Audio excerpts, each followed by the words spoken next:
Let me tell you what I see going on in the world. People are so unfulfilled.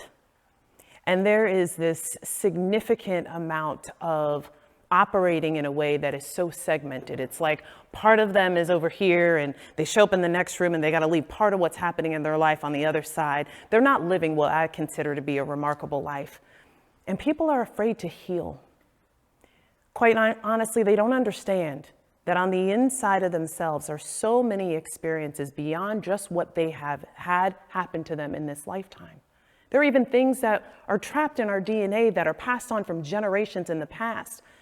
And sometimes that creates so much shame for us, we don't even know how to tap into those things because we're afraid to even say that they exist. But the truth is, in order for us to become who we are intended to be, we have to do that work.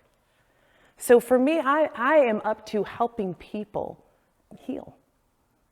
Like I coach and I'm an advisor and I have a healing community, but at the core of it all, it's about helping people get to the center of their truth, to know who they truly are, and to identify the things that are happening on the inside of them that are standing in the way of what they want, standing in the way of their having a remarkable life.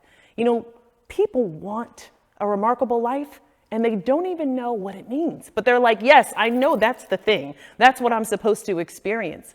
A remarkable life is one that is less ordinary. It's worthy of note. It's you looking back on your porch with your sipping your iced tea, looking back at what you accomplished in the life, looking at the legacy that you created and having such a sense of overwhelming pride. It's about you being in this position where you recognize I have joy because the way I show up every day allows me to be in the fullness of who I am. So in my work, I help people connect with that truth so that they can bring it to life. And then I help them identify the places in their business where they're not showing up as their true selves so that they can transform it.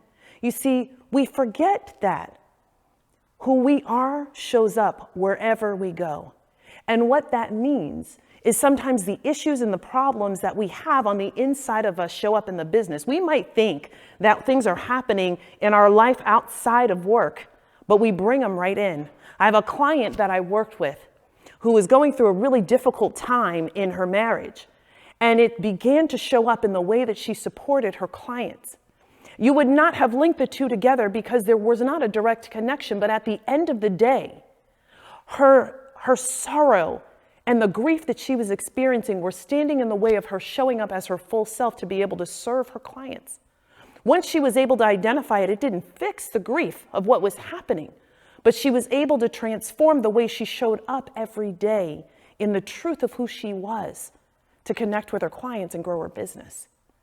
That's what it looks like to have a remarkable life. It doesn't mean that everything has to be perfect all the time, but it means that you are super clear about what it is that you're creating. And you walk in it, you own it, you build it, and you live it. And I'm going to be here helping people do that because that's what I'm called to do.